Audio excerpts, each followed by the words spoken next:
بسم اللہ الرحمن الرحیم والصلاۃ والسلام علی رسول اللہ وعلی آلہ وصحبہ اجمعین۔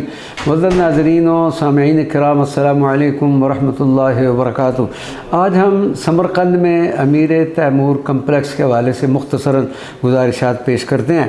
شہر سمرقند کے ایک سرے پر امیر تیمور کے محبوب پوتے محمد سلطان نے ایک خانقاہ اور ایک مدرسے کی تعمیرات شروع کروائیں، لیکن اچانک اس کی وفات ہو گئی۔ امیر تیمور محمد سلطان کی وفات سے بہت پریشان ہوا۔ مذکورہ بالا عمارتوں کی تعمیر روک کر فوری طور پر محمد سلطان کے مقبرے کی تعمیر شروع کروا دی، اور ابھی مقبرے کی تعمیر مکمل نہ ہوئی تھی کہ امیر تیمور نے بھی اس دنیا کو الوداع کہا اور اسے بھی اس مقبرے میں لا کر دفن کیا گیا۔ اس مقبرے کی تعمیر امیر تیمور کے ایک دوسرے پوتے الخ بیگ کے ہاتھوں مکمل ہوئی، اور اب یہ مقبرہ گورے امیر تیمور کے نام سے یاد کیا جاتا ہے۔ امیر تیمور نے اپنے آبائی شہر سبز میں اپنے لیے ایک مقبرہ تعمیر کروایا تھا، لیکن اس میں خود دفن ہونے کی بجائے شہر سمرقند میں دفن ہوا۔ شاید اسی مٹی کی کشش کہتے ہیں۔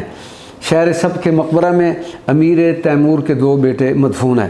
مقبرہ امیر تیمور میں اس کے روحانی استاد میر سعید برکت بھی دفن ہے، اور قبور کی ترتیب کچھ اس طرح سے ہے کہ میر سعید برکت کے قدموں میں امیر تیمور کا اثر ہے۔ کہا جاتا ہے کہ امیر تیمور رحمۃ اللہ علیہ کی اہل اللہ کے ساتھ اسی محبت و عقیدت کی وجہ سے اللہ تبارک و تعالیٰ نے اسے دنیا کا عظیم فاتح بنایا، اور اس کے مقبرے کے دروازے پر امیر عالم کا خطاب لکھا ہوا ہے، اور یہ عین ممکن ہے کہ یہی عقیدت اس کے لیے آخرت میں مغفرت کا سبب بن جائے۔ مقبرہ امیر تیمور ازبکستان کے بیش قیمتی آثار میں سے ایک، اور امیر تیمور سے پیوستگی رکھنے کی وجہ سے سمرقند کے معماری گنجینے کی سب سے معروف یادگار رہے گا۔ اس عمارت کا فیروزی رنگ والا گنبد اور اوپر اور اندرونی حصہ ایرانی کاشی طرز تعمیر سے مزین ہے۔ امیر تیمور کمپلیکس میں داخل ہونے کے بعد سب سے پہلا مقبرہ جملہ مدفونین کے لیے ہم سب نے دعائے فاتحہ پڑھی۔ دعائے بخشش و مغفرت کے بعد پھر حضرت میر سعید برکت کے مزار مبارک پر ہم نے ایک چادر کا نذرانہ پیش کیا۔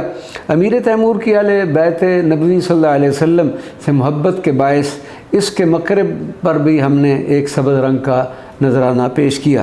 امیر تیمور کے دفن کے بعد یہ مقبرہ ایک خاندانی مقبرے کی شکل اختیار کر دیا، جس میں تیموری ڈائنیسٹی یعنی تیموری سلطنت کے اکثر سلاطین مدفون ہیں۔ امیر تیمور کے دو بیٹے تو شہر سبز کے مقبرے میں مدفون ہیں، اور دو بیٹے شاہ رخ اور میراں شاہ امیر تیمور کے پہلو میں دفن ہیں، اور پوتے الخ بیگ کی قبر بھی اسی فیروزی گنبد کے نیچے ہیں۔ الحمدللہ ہمیں اس امیر تیمور کمپلیکس اور جملہ زیارات کی زیارت کا شرف حاصل ہوا۔ اللہ تبارک و تعالی ہماری ان زیارتوں کو قبول و منظور فرمائے۔ وما علینا الا البلاغ المبین۔